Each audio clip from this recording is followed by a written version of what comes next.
అలాగే తీసుకుంటా వెళ్ళాలి. మీకు అక్కడి నుంచి తీస్తే రాదు. అలా తీసుకుంటా వెళ్ళాలి.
కార్యబద్ధం చెయ్యగా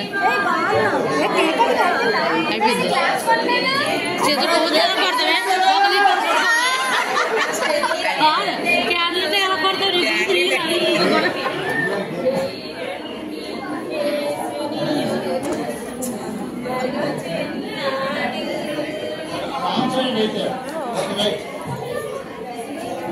అమ్మా ఇవి జాగ్రత్తగా ఒకళ్ళు బౌల్ పట్టుకుని వెళ్ళండి. ఒకళ్ళు ఎవరైనా బౌల్ పట్టుకుని వెళ్తే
పరిశుద్ధ గ్రంథం నుండి ద్వితీయోపదేశకాండ గ్రంథము 11వ అధ్యాయము 18వ వచనాన్ని చదువుదాం.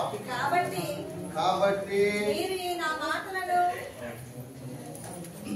ద్వితీయోపదేశకాండ గ్రంథము 11:12 అది ఆకాశ వర్షాగును, అది నీ దేవుడైన యెహోవా లక్ష్యపెట్టు దేశము, నీ దేవుడైన యెహోవా కన్నులు సంవత్సరాది మొదలుకొని సంవత్సరాంతము వరకు ఎల్లప్పుడూ దాని మీద ఉండును. ప్రభునందు ప్రియమైనటువంటి వాళ్ళరా, దేవుని యొక్క మహా ఉచితమైన కృపను బట్టి మరొక నూతన సంవత్సరములోనికి మనము చొరబడటానికి ప్రభుత్వం చూపించిన వారై ఉన్నారు. కనుక ఈ నూతన సంవత్సరములో మరి మొట్టమొదటిగా దేవుడు మనతో మాట్లాడుచున్నటువంటి సంగతి సంవత్సరాది మొదలుకొని సంవత్సరాంతము వరకు ఎల్లప్పుడూ దేవుని కన్నులు దాని మీద ఉండును. ప్రభునందు ప్రియమైన వాళ్ళరా, ఆదివారపు పునరుత్థాన దినములో మీకు 4 సంగతులు తెలియజేశాను. ఈ 4 సంగతులు మనము హాగరును గురించి మాట్లాడుకున్నాం. హాగరు దేవుని పిల్లలారా ఇచ్చినటువంటి సాక్ష్యం ఏంటంటే దేవుడు చూచేటువంటి దేవుడు. చెప్పండి, ఎవరంటే దేవుడు సంవత్సరము మొదలుకొని సంవత్సరాంతం వరకు దేవుని కన్నులు ప్రభునందు ప్రియమైనటువంటి వరలరా. కాబట్టి దేవుని యొక్క కన్ను ఎవరిని చూస్తుందంట? హాగరును చూస్తుంది. హాగరు అనగా ఎవరు అంటే ఐగుప్తీయురాలు. రెండవ మాట చెప్పండి. హాగరు అనగా పారిపోవుట. మూడవ మాట హాగరు అనగా సంచరించుట. నాలుగవ మాట హాగరు అనగా యాత్రికురాలు. దేవుని పిల్లలారా, ఈ హాగరు తన యజమానురాలు దగ్గర నుంచి పారిపోవడానికి గల కారణం ఏంటి? 16వ అధ్యాయము ఆదికాండ గ్రంథము 16వ అధ్యాయము 5వ వచనాన్ని చదువుదాం. అప్పుడు శారాయి ఏంటంట, మనం తిట్టుకున్నట్టే ఉందిగా. ఏమండి ఎలాగుంది బైబిల్? మనం మాట్లాడుకున్నట్టే ఉంది. నా ఉసు నీకు తగలా, నా అలమంట నీకు తగలా. ఏమంట? నా అలమంట నీకు తగలా. హాగరు పారిపోవడానికి గల కారణం ఏంటంటే, దేవుని పిల్లలారా, శారాయి యొక్క శాపము. చెప్పండి ఏంటంట? శారా పెట్టిన శాపాలు తట్టుకోలేక దేవుని పిల్లలారా హాగరు పారిపోవలసి వచ్చింది. కాబట్టి హాగరు పారిపోవటానికి గల మరొక కారణం మనం చదువుకున్నాం. 6వ వచనం చదువుదాం. అందుకు అబ్రహాము, ఇదిగో నీ దాసి నీ చేతిలో ఉన్నది, నీ మనస్సు వచ్చినట్లు దాని చేయమని శారాయితో చెప్పెను. శారాయి దాన్ని శ్రమ పెట్టినందున ఎందుకు పారిపోయిందంట? 6వ సంగతి ఏంటంటే, శారాయి హాగరును శ్రమ పెట్టినందున హాగరు పారిపోవలసి వచ్చింది. వాక్యంలోనికి వెళదాం. సంవత్సరాంతములో మీరు ఇచ్చిన సాక్ష్యములు ప్రభు విన్నారు. హాగరు వంటి శ్రమ, హాగరు వంటి శాపాలు దేవుని పిల్లలారా 2024లో అనుభవించిన మనతో ఈ నూతన వత్సరములో 7వ మాట ఏంటో చెప్పనా? పారిపోయిన హాగరును ఆదికాండ గ్రంథము 16వ అధ్యాయము 10వ వచనములో దేవుడు మాట్లాడుతూ ఉన్నాడు. ఈ నూతన సంవత్సరపు ఈ మొదటి ఆరాధనలో దేవుని పిల్లలారా, క్రైస్తవులమైన మనము, దేవుని పిల్లలమైన మనము ఈ సంవత్సరాన్ని ప్రభువుతో ప్రారంభిస్తూ ఉన్నాం. స్తోత్రం చెప్పండి. ఎవరితో ముగించాం? ఈ సంవత్సరం ఎవరితో ముగించామంటే ప్రభువుతో ముగించాం. ఈ సంవత్సరం ఎవరితో ప్రారంభిస్తున్నామంటే ప్రభువుతోనే ప్రారంభిస్తున్నాం. ఈ ప్రారంభపు దినమున పారిపోయిన హాగరుతో మాట్లాడినటువంటి దేవుడు శపింపబడినటువంటి 2024లో హాగరు వలె నీ శాపాలు, నీ పాప శాపాలు, నీ సర్వ వ్యాధులు మోసి కొన్నట్టి శ్రీ యేసు దేవుడు ముందే నీ కీడు పోగొట్టి నీకెన్నో మేళ్ళు సంపాదనము చేసే సర్వోపకారము దైవజనులు రాశారు. 7వ మాట ఏంటంటే, ఈ పారిపోయిన హాగరును దేవుని పిల్లలారా మరియు యెహోవా దూత నీ సంతానమును నిశ్చయముగా విస్తరింపజేసేదను. అది ఇక్కడ మనం ఏం చూస్తున్నామంటే, దేవుని పిల్లలారా విస్తరింపజేసేదను, నిశ్చయముగా విస్తరింపజేసేదను. ఈ నూతన వత్సరములో అడుగుపెట్టినటువంటి సంఘమా, ఈ సంవత్సరం నీవు ప్రభువుతో ప్రారంభించడం మొదలు పెడితే ప్రభువు నిన్ను దీవించడంతో మొదలు పెడుతూ ఉన్నారు. పారిపోయిన హాగరుతో ప్రభువు మాట్లాడేటువంటి మాట ఏంటంటే, దేవుని పిల్లలారా నీ సంతానమును నిశ్చయముగా విస్తరింపజేసేదను. మీకు చదివేస్తాను 7 సంగతులు. 7వ మాటలో మనకేముందంటే హాగరు అందుకున్నటువంటి ఆశీర్వాదం ఉంది. శ్రమ పెట్టబడిన హాగరు, పారిపోయిన హాగరు, దేవుని పిల్లలారా శాపాలు పొందిన హాగరు. 7వ మాట ఏంటంటే ఆశీర్వాదము అందుకున్న హాగరు. హాగరుతో దేవుడు మాట్లాడుతూ, దేవుని పిల్లలారా నిశ్చయముగా నీ సంతానమును అని మాట్లాడుతూ ఉన్నాడు. ఏం చేస్తాడంట? విస్తరింపజేస్తాడంట. మొట్టమొదటి మాట ఆశీర్వాదము.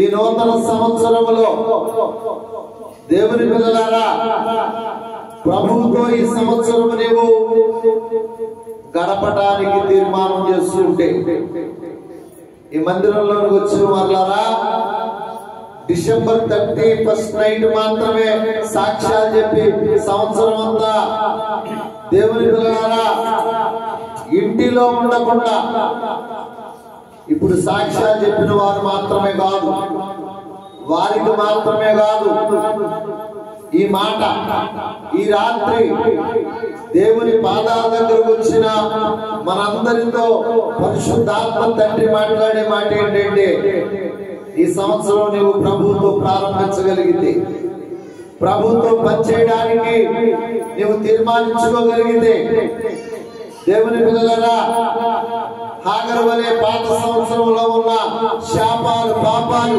అన్నిటినీ దేవుని పిల్లలారా దేవుడు కొట్టివేస్తాడు. మొట్టమొదటిగా ఈ రోజు నీతో మాట్లాడే మాట ఏంటో తెలుసా? ఆశీర్వాదము. దేవుని పిల్లలారా ఆ ఆశీర్వాదం ఎలా ఉంటుంది అంటే లెక్కింప లేనంత అని రాశారు. అది లెక్కింప వీలు లేనంత విస్తారమగునని దానితో చెప్పెను. ప్రభునందు ప్రియమైన వారలారా, 2వ మాట ఏంటంటే లెక్క పెట్టలేనంత దీవెన. లెక్క పెట్టలేనంత, లెక్కింప వీలు లేనంత విస్తారమైనటువంటి దీవెన.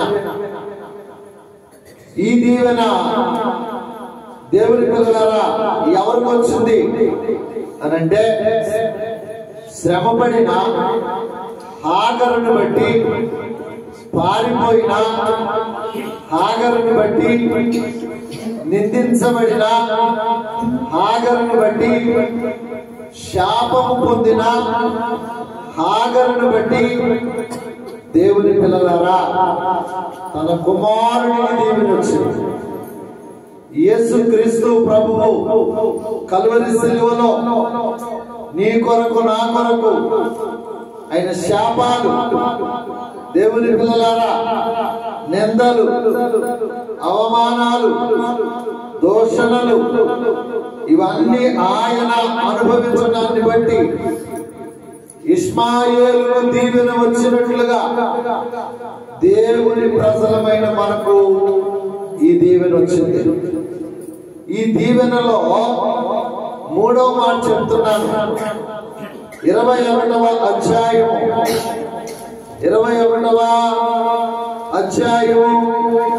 13వ వచనం. అయినను ఏమండి 21:13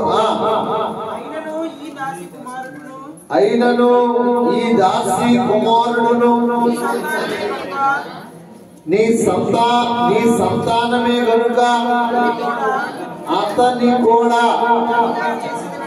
చూసారా, అతనిని కూడా ఒక జనముగా చేసేదనని అబ్రహాముతో చెప్పాను. విన్నారా దేవుని పిల్లలారా? ఎవరైతే ఇంటి నుంచి హాగర్ను పంపించేశారో, జాగ్రత్త వినాలి మా,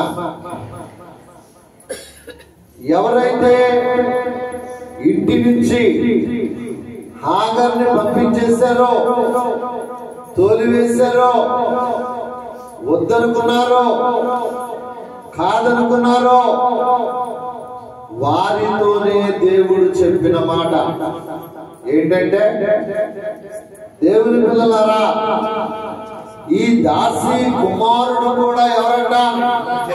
ఈ సంతానమే. కనుక అతనిని కూడా ఏం చేస్తాను? ఒక జనముగా చేస్తాను. యెషయా గ్రంథములో దేవుడు వ్రాయించిన మాట ఏంటంటే, వారిలో ఒంటరి అయిన వాడు 1000 మంది జన్మకును. దేవుని పిల్లలారా, 86వ సంవత్సరంలో ఈ పట్టణం నలుగురిమే వచ్చాం.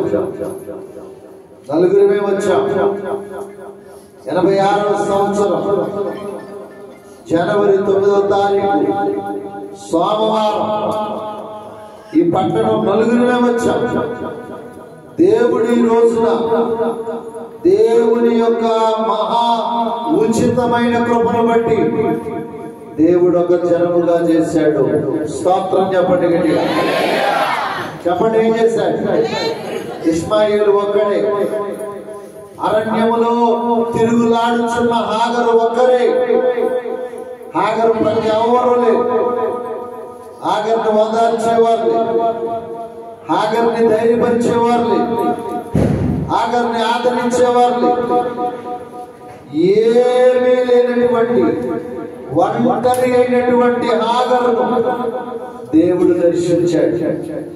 ఈ నూతన సంవత్సరంలో పరిశుద్ధాత్ముడు మనతో మాట్లాడే మాట ఏంటో చెప్పనా?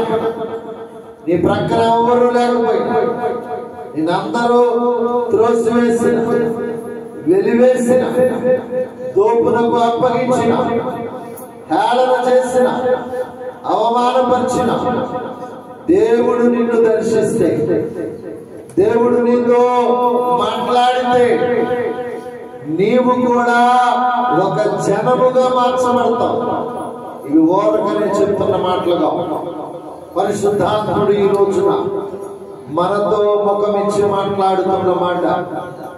ఆ రోజు ఒక్కరమే మేము, ఈ రోజు దేవుని పిల్లలారా ఎంతమంది జనాంగాన్ని ఇచ్చాడు.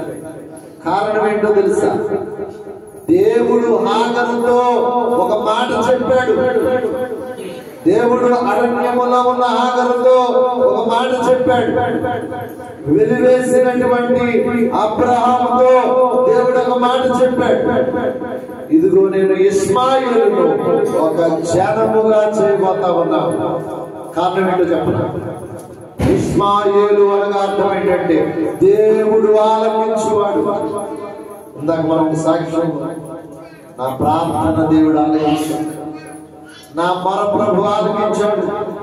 నేను మొరపెట్టగా ఆయన చెవి యొగ్గాడు, నేను ప్రార్థించగా ఆయన నాకు ప్రత్యుత్తరం ఇచ్చాడు అని ఈ రోజు ఈ అనుభవాన్ని నీవు కలిగి ఉంటే, ఇష్మాయేలు అనగా అర్థం ఏంటో చెప్పండి. దేవుడు ఆలకించువాడు అన్నమాట. మన ప్రతి మాట ఆలకిస్తూ ఉన్నాడు. మన ప్రతి ఆలోచన ఆయన ఎరుగుతూ ఉన్నాడు.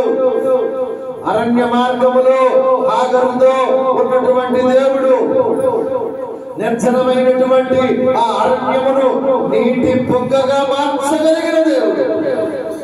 ఈ సంవత్సరం ప్రభువుతో నీ ప్రయాణాన్ని ప్రారంభించడానికి నీ ఒక గొప్ప తీర్మానంతో ఈ స్థలంలోంచి నువ్వు వెళ్ళగలిగింది. పరిశుద్ధాత్ముని ఏం చేస్తాడు తెలుసా? ఒక జనముగా మార్చేస్తాడు. నువ్వు ఒక్కడవు కాదన్నమాట.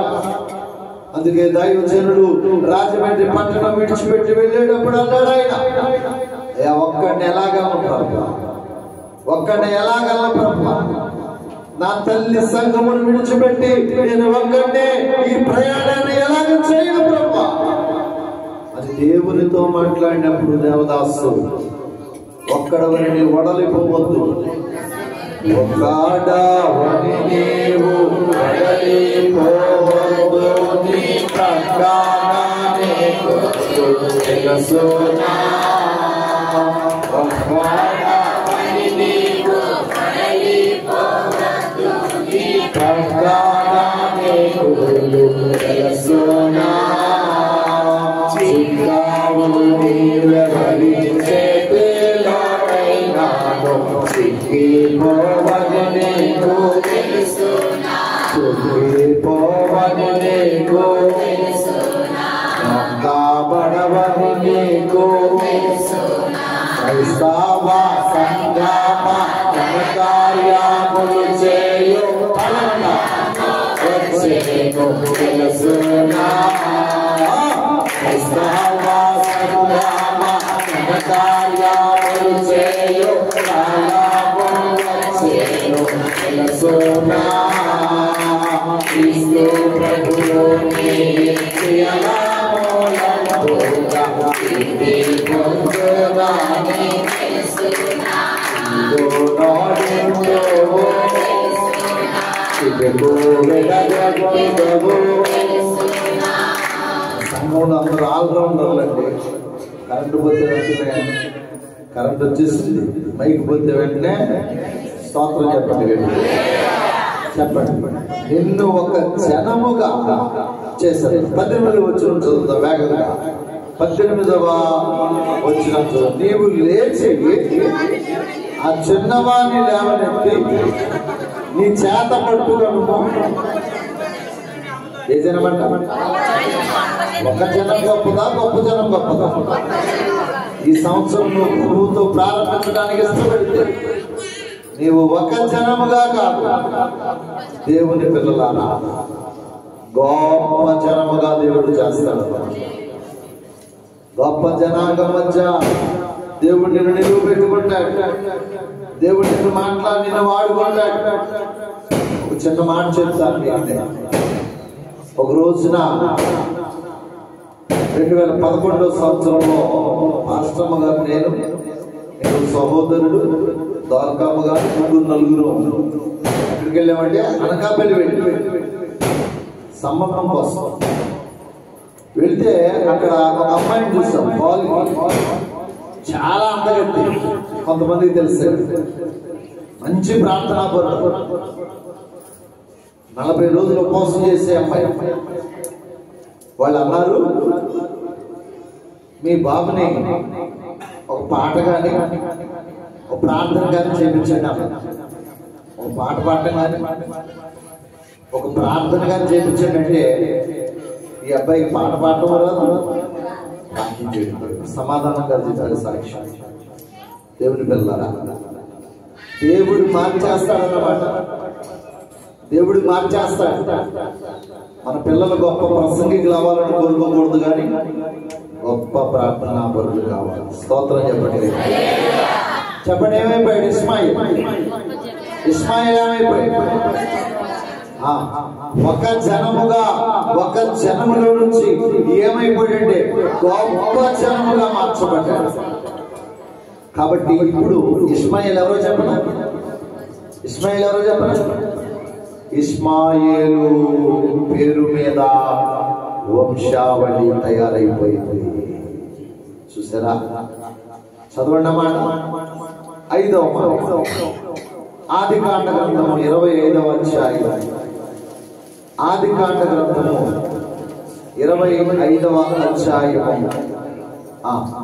13వ వచనాన్ని చదువుదాం. ఏమంటే ఇస్మాయిల్ ఇస్మాయిలు జ్యేష్ఠ కుమారుడైన నెబాయోతు, కేదారు, అద్మాయేలు,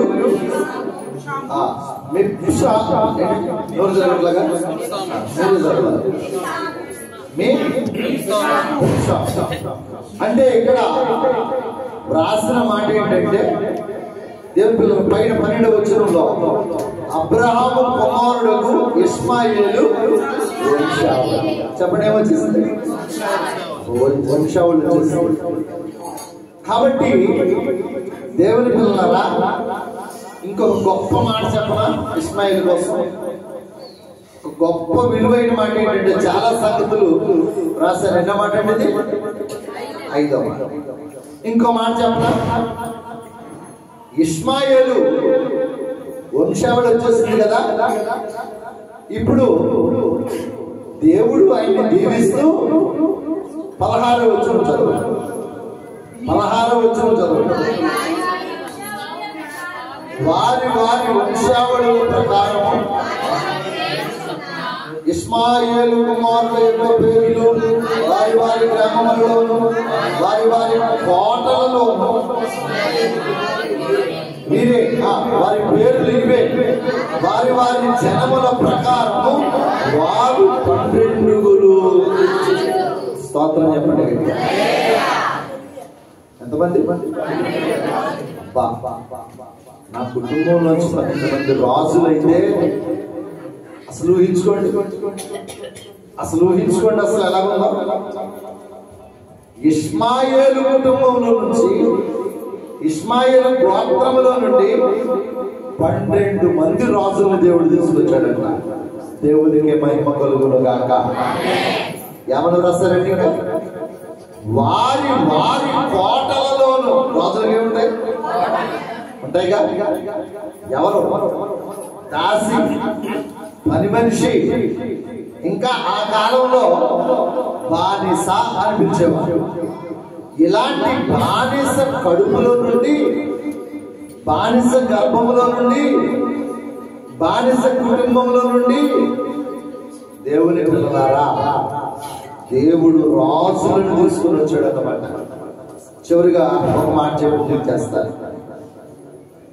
ఇష్మాయేలు ఎంతగా దీవించబడ్డాడు అంటే 137 సంవత్సరాలు బ్రతికి దీవించబడ్డాడు. 17వ వచనం. ఇష్మాయేలు బ్రతికిన సంవత్సరములు 137. అప్పుడు అతడు ప్రాణము విడిచి మృతి పొంది ప్రభునందు ప్రియమైనటువంటి వాళ్ళారా, కాబట్టి దేవుడు ఒక వ్యక్తిని దీవిస్తే చెప్పండి ఎలాగుంటుందండి ఆ దీవెన? శారీరకంగా, ఆత్మీయంగా. ఆదికాండ గ్రంథం 24వ అధ్యాయంలో అంటాడు, దేవుడు అబ్రహామును అన్ని విషయములలో దీవించెను. దేంట్లోనంట? అన్ని విషయాల్లో. అంటే ఇంకా అబ్రహాము గారికి ఇది కావాలి అన్నటువంటి అవసరత లేకుండా అన్ని విషయాలలో దేవుడు అబ్రహాము గారిని దీవించాడు. అలాగే ఇష్మాయేలు అనగా దేవుడు ఆలకించేవాడు. కాబట్టి ఇష్మాయేలుని దేవుడు దీవించి ఆశీర్వదించి లెక్కింపలేనంత మందిని చేసి, ఒక జనముగా చేసి, గొప్ప జనముగా చేసి, ఆయనకు ఒక క్యారాబాటు ఇచ్చి, ఒక వంశావళి ఇచ్చి, దేవుని పిల్లలారా 12 మంది రాజుల నుంచి ఎంత ఆశ్చర్యంగా ఉందండి. ఎంత ఆశ్చర్యంగా ఉంది ఇష్మాయేలు గారి చరిత్ర. 12 మంది రాజులు ఆయన గర్భంలోంచి వచ్చి, ఒక దాసి కడుపులో నుండి దేవుడు 12 మంది రాజులను బయటకు తీసుకుని వచ్చి, దేవుని పిల్లలారా ఊడిగం చేసే ఒక బానిసని దేవుడు వారి వారి కోటలో పెట్టి పూర్ణాయుష్టించాడంట. దీర్ఘాయువునిచ్చి ఇష్మాయేలుని దేవుడు దీవించాడు. ఈ రోజు ఈ నూతన సంవత్సరంలో పరిశుద్ధాత్మ దేవుడు నీతో మాట్లాడే మాట ఏంటంటే, ఈ నూతన సంవత్సరాన్ని ప్రభువుతో నీవు ప్రారంభించగలిగింది. దేవా, ఈ సంవత్సరం అంతా నీతో నేను ప్రయాణం చేస్తాను అని ఒక తీర్మానం చేసుకోగలిగింది. ఇష్మాయేలును దీవించిన దేవుడు ఖచ్చితంగా నిన్ను దీవిస్తాడు. దేవునికి మహిమ కలుగును గాక. కాబట్టి ఇష్మాయేలును ఆశీర్వదించినట్లుగా, హాగరును ఆశీర్వదించినట్లుగా దేవుడు మన సంఘాన్ని, మన కుటుంబాలను నిండారులుగా దీవించి, నిండారులుగా ఆశీర్వదించి, ఈ సంవత్సరం అంతా నూతన తీర్మానాలతో, నూతన ఆలోచనలు, నూతన ప్రణాళికతో దేవుని కొరకు పనిచేసే గొప్ప ధన్యత దేవుడు మనలకు దయచేయునుగాక. ఈ కొద్ది మాటలు దేవుడు దీవించునుగాక. మీ అందరికీ నూతన సంవత్సర శుభాకాంక్షలు తెలియజేస్తా ఉన్నాను. మీ అందరికీ మరణాత.